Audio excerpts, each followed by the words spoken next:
Shalom, nous allons étudier le Daf Samech Alev dans Masechet Baba Batra, nouveau Perek Réveillé, qui va parler ici de celui qui vend un terrain, qui vend une maison, et à savoir quelles sont les choses qui sont incluses dans le terrain ou dans la maison. Amocher et Abaït, celui qui vend sa maison, Lomachar Yatzia, il n'a pas vendu ce qu'on appelle Yatzia. L'Agma définira Yatzia, de manière générale, le point commun qu'il y a entre les deux définitions, c'est que c'est plus ou moins une partie qui est accolée à la maison, mais qui est moins utilisée, qui est derrière la maison. Donc l'omachar yatzia, et même si celle-ci, cette yatzia, est ouverte vers la maison. Donc c'est une petite maison à l'arrière qui donne sur la maison, elle n'est pas incluse dans la vente. Velo est à cheder chez les fnimemeno, et on ne pourra pas non plus vendre, on ne vendra pas non plus automatiquement le cheder, la pièce qui est à l'intérieur. Alors là-bas c'est une sorte de remise, on verra par la suite que autant yatzia c'est utilisé à certains moments de l'année, quand il fait chaud, quand il fait froid. Cheder c'est vraiment une pièce dans laquelle on n'habite pas, dans laquelle on entrepose des choses, et donc c'est encore moins une habitation, et donc on ne la vend pas. Velo et agag, et le toit, bisman chez shlo ma'ake gavoa, asat fachim, si la partie qui est sur le toit a un ma'ake, a une barrière de protection de asarat fachim, de dit fachim, à ce moment-là, c'est comme si c'était presque un étage en soi, et donc ça n'est pas inclus forcément dans la vente de la maison. Rabbi Yehuda Omer, im yesh tsurat hapetar, si il y a vers le toit tsurat hapetar, une entrée comme une porte, afalpi chez nogava asarat fachim et nomacho, même s'il n'y a pas asarat fachim, il n'est pas inclus dans la vente, mais on verra par la suite exactement cette partie sur le gag. Aujourd'hui, on va s'intéresser à la maison. Est-ce qu'elle inclut donc le yatzia? Est-ce qu'elle inclut le cheder? La Gemara pose une première question qui est simple. Maï yatzia. Quelle est justement la définition de ce yatzia? Alors la Gemara nous dit Acha en Bavel, Targimon traduit Afta. Afta, c'est une petite maison qui est à l'arrière de la maison qui donne dessus. Rav Yosef lui dit Amar Bitka Khalila. Bitka Khalila, nous dit Rashbam, c'est un peu comme le Afta, la différence que Khalila c'est Milachon Chalulim, c'est-à-dire que ce sont des trous. C'est une maison qui est faite de plein de trous, plein de fenêtres pour finalement avoir de l'air et se mettre là-bas quand il fait chaud. Et donc du coup, on habite moins cette Bitka Lifta qu'on habite la partie qui s'appelle Afta. Et donc la Gemara nous dit du coup, puisque lorsque l'on vend une maison, il y a plus de chances que l'on vende une partie dont l'utilisation est similaire à la maison. La maison c'est pour y habiter. La question c'est est-ce que la partie qui est attenante, est-ce que je la vends ou pas? Et le critère que l'on trouvera toujours dans ce DAF et dans les DAPim suivants pour savoir si c'est inclus dans la vente, c'est plus la partie sur laquelle j'ai un doute, plus la partie a une utilisation qui est similaire à celle de la maison, plus il y a de chances qu'elles soient incluses dans la maison, parce que la maison c'est en général la partie habitée. Et donc du coup nous dit l'Agma, allez, mandéama afta lomis davna kosheken bitkachalila. Celui qui dit que c'est afta, donc c'est la partie qu'on habite plus. La yatzia c'est la partie arrière qu'on habite plus parce qu'elle n'est pas justement faite que pour l'été. Si déjà afta, elle n'est pas incluse automatiquement dans la vente, kol sheken a fortiori bitkachalila, ce type de maison qui n'est faite que pour se rafraîchir en été, lomis davna.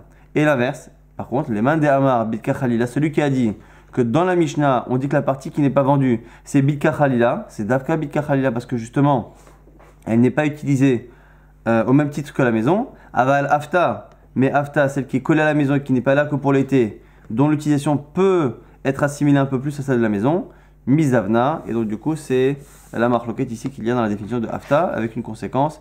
Est-ce que Afta est incluse ou pas? Encore une fois, ici on parle d'une vente où on n'a rien précisé, mais si le contrat précise clairement que c'est inclus ou que c'est pas inclus, il n'y a évidemment aucune raison de discuter. Taner Rav Yosef, au sujet de Yatzia, Rav Yosef nous dit Shalosh Shemot Yeshlo, ce type de bâtiment a 3 noms. Alors c'est intéressant ici, il faut comprendre, ça n'a pas tellement d'intérêt pour nous ici, parce qu'a priori, il suffit de définir ce qu'on appelle Yatzia pour avoir une halakha. Mais là, ici, la Gemara nous rapporte une braïta, et a priori, la raison de Rav Yosef était plus pour le Beit HaMikdash, nous dire qu'il y a une pièce dans le Beit HaMikdash ou dans le Mishkan qui avait 3 noms, Yatzia, Tselar et Ta. Alors la Gemara va nous citer les versets, et ici les versets pour les comprendre, il faut aller voir le contexte là-bas, puisque on va avoir des versets dans Yecheskel, des versets dans le Melachim, et une fois on parle du Beit HaMikdash numéro 1, une fois on parle du 3e Beit HaMikdash qui sera construit si Dieu veut, et il n'y a que le contexte qui peut nous permettre de comprendre qu'ici on parle des pièces qui sont des petites maisons qui sont à l'extérieur finalement du Beit HaMikdash, juste à côté de la muraille. Yatzia d'Irtiv c'est marqué donc dans Melachim, et ici on parle du premier Beit HaMikdash. Yatzia Tartona, Chamesh Ba'amar Ochba, Là-bas, on parle de Yatzia Tartona, de la Yatzia qui est en dessous. Elle était Chamesh Ba'amar Rochba, elle était large de 5 amot. Tsela, dont c'est que c'est Tsela? Dirtiv, c'est marqué Veat Tslaot, Tsela el Tsela. Les Tslaot, et donc encore une fois, le contexte nous apprend là-bas que ce sont les pièces qui sont collées à la muraille. Tsela el Tsela, l'une vers l'autre, et il y en avait aussi l'une sur l'autre. Shalosh ou Shloshim Pamim, 33 fois. Et d'où on sait que ces mêmes pièces s'appellent Ta, Dirtiv, Veata, Kane Echad Orech, Vekane Echad Rochav. Et le Ta était composé d'un canet de largeur et de longueur. Ou Ben Ataim, et entre les Taïm, entre ces pièces-là, Chamesh Amot, encore une fois, il faut vraiment étudier le contexte pour comprendre qu'ici on a affaire à la même chose. Donc dans Melachim, le premier Beth Amikdash, dans Yecheskel, c'est une vision que Dieu va lui donner du troisième Beth Amikdash qui montrera qu'à chaque fois, Yatzia, Tsela et Ta sont la même chose. Pour la dernière référence pour Ta, la Gemara propose autre chose que Yecheskel. Veibaitema me'acha, tu peux l'apprendre d'une Mishnah dans la Sechet Midot qui parle du Beth Amikdash. Kotel ha'echal, le mur du Echal Shesh, il doit faire 6 amot. Ve'ata, et derrière cette pièce-là donc, qui s'appelle Ta ou Tsela ou Yatzia, Shesh, Kotel ata, Hamesh. Il faut qu'il fasse Shesh amot. Et le mur ouest de ce Ta doit faire 5 amot. Ça, on a terminé la partie technique sur l'appellation Yatzia Tsela. On a vu encore une fois qu'on avait deux définitions de ce qu'on appelle ici Yatzia, cette pièce qui est à l'arrière de la maison, qu'on habite un peu moins que la maison. Est-ce que c'est Afta, est-ce que c'est Bitka Halila? Afta, on y habite moins que la maison, mais plus que Bitka Halila qu'on n'utilise que l'été. Et on a dit que si la Mishnah nous dit que c'est Afta qui n'est pas incluse, a fortiori Bitka, si c'est Bitka, pas forcément Afta. Maintenant, nous cite une halakha de Marzutra, Vehu de'ave arba amot. Ici, pour pouvoir dire que cette pièce-là n'est pas incluse dans la vente, il faut qu'elle fasse au moins 4 amot. 4 sur 4, c'est le minimum pour définir une maison, une pièce.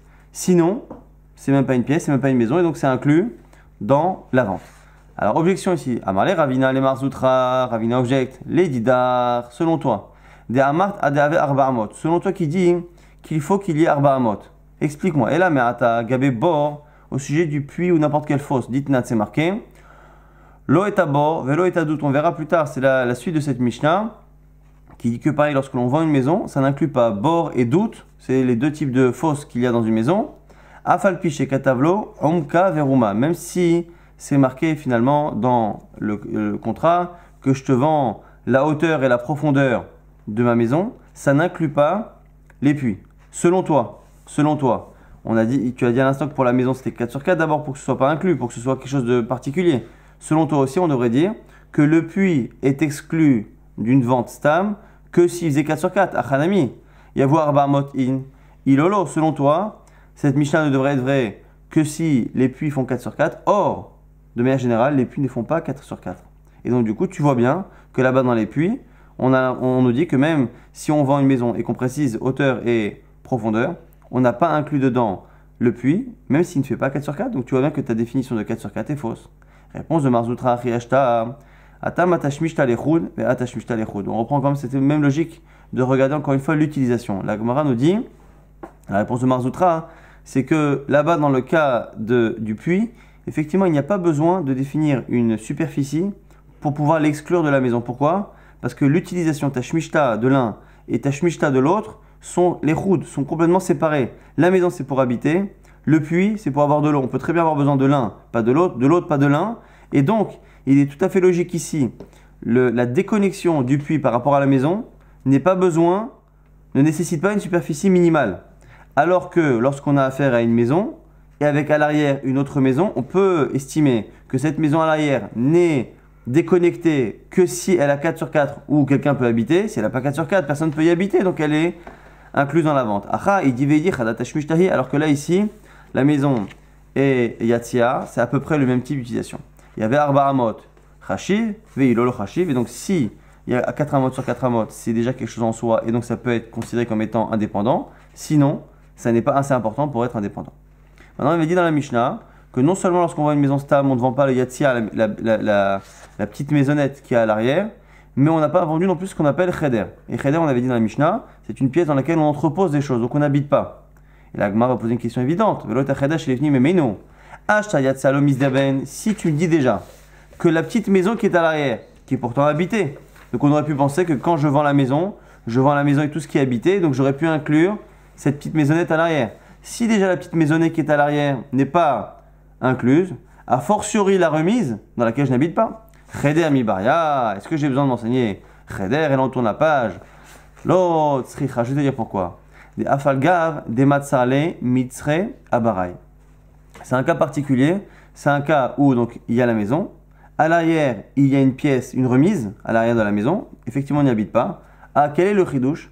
C'est parce que la personne ici a défini sa maison en disant voilà, je te vends ma maison qui est à l'est du terrain de un tel, au nord par rapport au terrain de un tel, ainsi de suite. Et dans les barrières, dans les frontières qu'il a délimitées, il a pris des frontières qui englobaient cette fameuse remise. En disant je suis au nord d'un tel, à l'est d'un tel, ainsi de suite, il a finalement, on a l'impression qu'il a mis des limites, mais que ces limites-là ont inclus ce fameux cheder. Et on apprend ça de Rav Nachman. Keder Rav Nachman, Amar Rav Nachman, Amar Rabba Baravo, au nom de Rabba Baravoa, Amocher Ba'it Lechavero Bebira Gdola, celui qui vend sa maison dans ce qu'on appelle Bira Gdola.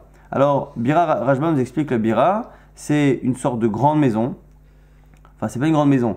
Bira, c'est quelque chose de principal. Shoshana Bira, c'est la capitale. Donc ici, on a une grande maison, comme un palais, dans laquelle on a une grande pièce principale. Cette pièce principale, il n'y a pas d'endroit pour dormir. C'est une sorte de grand, d'immense salon, ou de plusieurs salons qui est au milieu.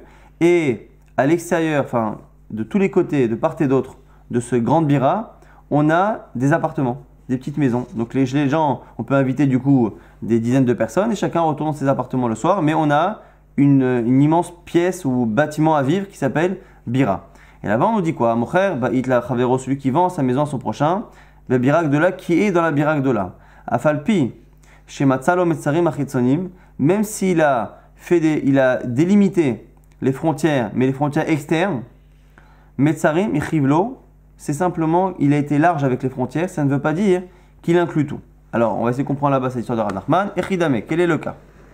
Là-bas, il a vendu sa maison. Est-ce que dans le mot maison, en général, on a une connotation de bira ou pas? Echidame, il est madekaroulé les baït, ou le bira. La Gemara nous dit si on est dans une région où clairement, quand on veut dire bira, on parle de bira, quand on veut parler de baït, on parle de baït. Là, il n'y a aucun doute à avoir. Pshita, baït zavenle. Bira, lozavenle. Si réellement les définitions sont strictes, quand il dit je te vends ma maison, il ne vend que la maison. Et là, la Gemara nous dit des bira nami karoulé baït. La Gemara dit si la bira, on l'appelle également baït, si en fait il n'y a pas de distinction et on dit baït pour le tout, à ce moment-là, koulé zavinle, c'est évident qu'il a tout vendu. Alors, comment c'est possible d'avoir cette halakha de Rav Nachman? La Gemara dit l'autre sricha des rouba karele les baït ou le bira. La majorité des gens ont tendance à être précis. Et quand ils disent une maison, c'est les appartements qu'il y a de part et d'autre. Et quand on veut dire la partie qui est au milieu, on l'appelle bira. Veikanami, delebira karole baït. Le seul problème, c'est qu'il y a des gens, minorité, qui appellent la partie principale également baït. Et du coup, maoudetema, qu'est-ce que tu aurais pu penser? Koulé zavine, que du coup, on se réfère peut-être à cette lecture que les gens ont. Kamash malan, midavele limirtav, velosh shairit bezivne, ilen kloum. Puisque la personne n'a pas écrit, elle aurait dû écrire je te vends ma maison qui est dans ces frontières-là et je ne me garde pour moi, je ne laisse rien de ce terrain-là. Velo kata, il n'a pas écrit shma mina shayure shaya. Donc c'est là que ça ressemble à notre cas. On a donc une maison principale avec des petits appartements de l'autre côté. La personne vend ce qu'on appelle baït. Baït de manière générale, sur la majorité des gens, ce sont les petits appartements, mais certains utilise cette expression-là pour parler de la maison principale. Est-ce qu'il veut parler de tout ou que de la maison? Alors, qu'est-ce qui fait pousser à dire ça? C'est qu'il a vendu la maison, mais il a dit cette maison qui est à l'est d'un tel, l'ouest d'un tel, dans les frontières qu'il a définies, il a inclus du coup la bira. Et c'est pour ça qu'on aura envie de dire peut-être que ici, ça inclut la bira, Kamash Malan, selon Rav Nachman, et Rajbam nous dit que c'est une takanat chachamim, que comme les gens peuvent se tromper, en donnant les frontières, on n'inclut pas tout ce qui est dans les frontières, sauf si la personne dit, voilà, je te donne tout et je ne garde rien de ce qu'il y a entre ces frontières-là. Ça, c'est la première histoire de Rav Nachman qui cite Rabba Baravoa. On a après une autre par rapport à des champs qui va vraiment fonctionner de manière similaire. Amar Rav Nachman, Amar Rabba Baravoa, Amocher, Sadel Chavero Bebik Agdola, celui qui vend un champ parmi d'autres champs. Il y a une grande étendue et il y a un champ au milieu. Afalpi, Shema Salom et Tsarim Chitzonim, même s'il a défini les frontières par rapport à des frontières externes, extérieures. Metzarim et Chivlo. Il a été large dans les frontières, ça ne veut pas dire encore une fois qu'il lui a vendu tous les terrains qu'il y a dans ces frontières-là, il lui a vendu que le terrain où il se situe. La Gemara pose les mêmes questions. Echidame, quel est le cas? Il est madé karoulé sadé sadé ou le bik'a. Si on est dans une région où on définit clairement ce qu'on appelle sadé et ce qu'on appelle bik'a, pshita, c'est évident. Sadé zaviné, bik'a lo zaviné, on sait très bien qu'il a vendu que le champ et pas tout le terrain. Vela, les bik'a nami karoula sadé. Si tu dis que bik'a et sadé c'est pareil là-bas, à ce moment-là, kula zaviné, c'est sûr qu'il a tout vendu. L'autre sricha, même type de réponse. Des ika de les sadé karoulé sadé. Ou le bik'a, bik'a, il y a des gens qui appellent les choses clairement sadé et bik'a, avec anemi, des bik'a, karou, les sadé, il y en a qui veulent dire pour sadé tout la bik'a, toute la plaine. Ou des thémas, les avinle. Donc l'agma dit, tu aurais pu penser qu'on a tout vendu. Pourquoi? Parce qu'il a encore dit, encore une fois, sadé, qui peut selon certains vouloir tout inclure, et qu'en plus, quand il a donné les limites, il a dit au nord d'un tel, un tel, un tel, il a pris les limites larges. Kamashmala, justement la même chose, midavela les mertavlé, puisqu'il aurait dû écrire dans le document. L'oshairit bezivni ilen kodamai klum, je ne laisse rien pour moi dans ces frontières-là. Velo katavle qu'il n'a pas écrit. Shma mina shayure shaya, de là tu vois qu'il n'a pas tout vendu. Agman nous dit quoi? Utsricha, et on avait besoin finalement d'apprendre cette halakha. Rav Nachman, vous avez vu que Rav Nachman a cité cette halakha à la fois pour une maison et une bira et à la fois pour un terrain. Alors pourquoi? Des iyash meinan bait, si je t'avais enseigné que le cas de la maison, j'aurais dit mishum. J'aurais dit quoi? J'aurais dit qu'il y a tout de même une différence entre la maison et cheder. On a dit la maison c'est pour habiter, cheder c'est pour utiliser comme remise. Et donc du coup, comme ce sont deux utilisations différentes, j'aurais dit que c'est là-bas spécialement que c'est pas inclus dans les frontières et que la personne est chivlo. Aval bik'a dekula chadat ashmishtahi, mais bik'a qui est un ensemble de champs, ou finalement un champ où tous les champs ont la même utilisation. Et ma coulé zavinle, j'aurais pensé que c'est inclus. Et maintenant l'inverse. Veyash menal bik'a. Si je t'avais enseigné que le cas des champs, j'aurais dit mishum delo avele les mêmes tsarle. J'aurais dit là-bas, même si c'est la même utilisation, pourquoi là-bas ça n'est pas inclus? C'est parce que là-bas, dans le cas du champ, il n'a pas d'autre moyen de définir son champ que de dire voilà, je suis au nord d'un tel, au sud d'un tel. Pourquoi? Parce qu'il ne peut pas définir un champ par rapport à l'autre facilement. Aval baït, d'avele les mêmes tsarle. Mais pour la maison, c'est clair. Il n'a qu'à dire, je te donne ma maison jusque-là et je ne te donne pas la remise. Et donc, comme les définitions sont plus claires, j'aurais pu penser que là-bas, quand il s'est permis de choisir des limites par rapport aux voisins, ainsi de suite, et qu'il a été là, j'aurais pu penser que c'était précis, kamashmalan que non. Velo matzale, koulé zavilne, tsricha, donc on avait besoin finalement des deux. Alors déjà, il faut se remettre un peu dans la shakla vetaya de la Gemara. Finalement, quelle était la question de la Gemara à la base? C'était quelle est l'utilité de nous dire que cheder n'est pas inclus dans la vente? Je vends une maison. Si déjà la petite habitation qui est à l'arrière n'est pas incluse, a fortiori la remise, la Gemara dit non, c'est un cas particulier. C'est un cas où il vend sa maison. Et quand il vend sa maison, il dit voilà ma maison qui est au nord d'un tel, au sud d'un tel, ainsi de suite. Et dans ces frontières qu'il donne, il inclut la remise. Est-ce que c'est inclus ou pas? Et on apprend de Rav Nachman, à la fois dans une maison avec la bira et à la fois dans un terrain parmi d'autres terrains, on apprend que lorsqu'une personne vend un bien, et même si on pourrait comprendre selon certains que ça inclut autre chose, et qu'en plus, dans la manière qu'il a eu de définir les frontières, on a l'impression qu'il a inclus autre chose, on dit que non, à partir du moment où il n'a pas écrit clairement qu'il le vendait, il ne l'a pas vendu, c'est une takanat chachamim à cause des erreurs que les gens peuvent faire lorsqu'ils donnent les frontières, parce qu'ils ne savent pas finalement définir leur maison autrement qu'en disant au nord, au sud d'un tel. Maintenant, la Gemara pose une question, Keman Azla de Amar, Rav Mari, Bera de Rav Devat Shmuel. La Gemara nous dit, comme qui va cette halakha de Rav Mari, qui était le fils de la fille de Shmuel.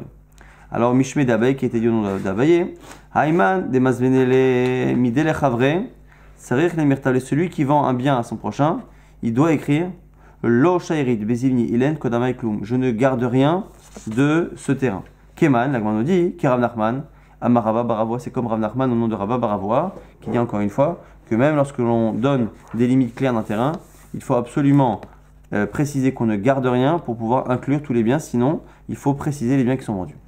Aoud et Amal et Chavre, c'est l'histoire d'un homme qui a vendu à quelqu'un Ara'ad et Bechia, la terre de Rabbi Chia. Alors, c'est en fait la terre que la personne avait achetée à Rabbi Chia. Rabbi Chia avait vendu des terrains, quelqu'un vient et lui dit voilà, je t'achète le terrain de Rabbi Chia. Le problème c'est qu'il y en a plusieurs. La Gemara nous dit mais Zabnenalach, donc je te vends ça. Et Hay, la nous dit, Avale Tarte Arata, Dave Mitkaryan, Debechia. Il y avait deux types de terrains qui s'appelaient comme ça. Amar Avashi, Chada Amale, Tarte Lo Amale. Si c'est marqué, si ça a été dit au singulier, Ara Debechia au singulier, c'est qu'il y en a une seule qui est incluse et pas les deux. I Amale Arata, si c'est marqué au pluriel, Stama Miaout Arata, Shtaim. Le minimum c'est 2. Donc même s'il y a plusieurs terrains, s'il a dit je te vends les terrains de Chia, c'est le minimum 2 et pas forcément tous les terrains. Par contre, Iamale, s'il lui dit Kol Arata, tous les terrains, à ce moment-là, Kol Arata de Hitlé, tous les terrains qui ont été vendus par Rabbi Chia, les bars, Miboustane ou par décès, sauf les jardins et les vignes. Iamale, s'il dit Zihara, Zihara c'est toutes les terres. À ce moment-là, Filou, Beboustane ou par décès, ici même les jardins et les vignes.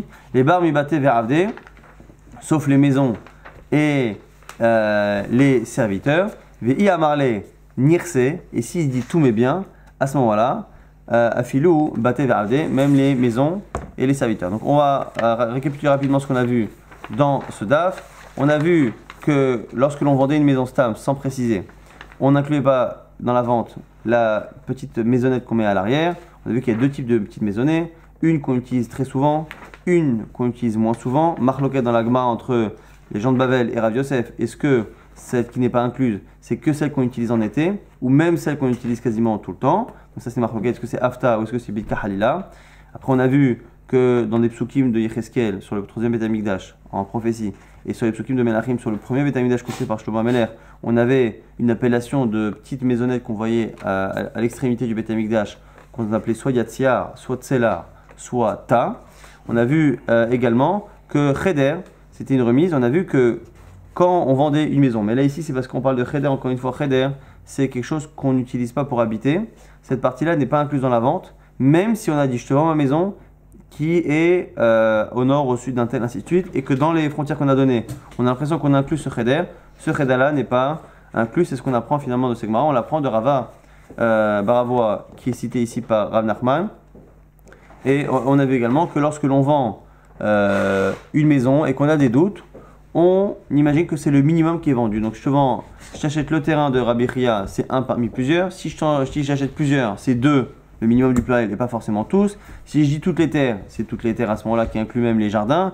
Mais ça n'inclut pas les serviteurs. Si je dis tous les biens, donc du coup c'est vraiment à chaque fois tafasta mora tafasta, c'est-à-dire qu'on prend le minimum, ce qu'on est certain qui est vendu, on l'inclut dans la vente. Le reste, on part du principe que ça n'est pas vendu.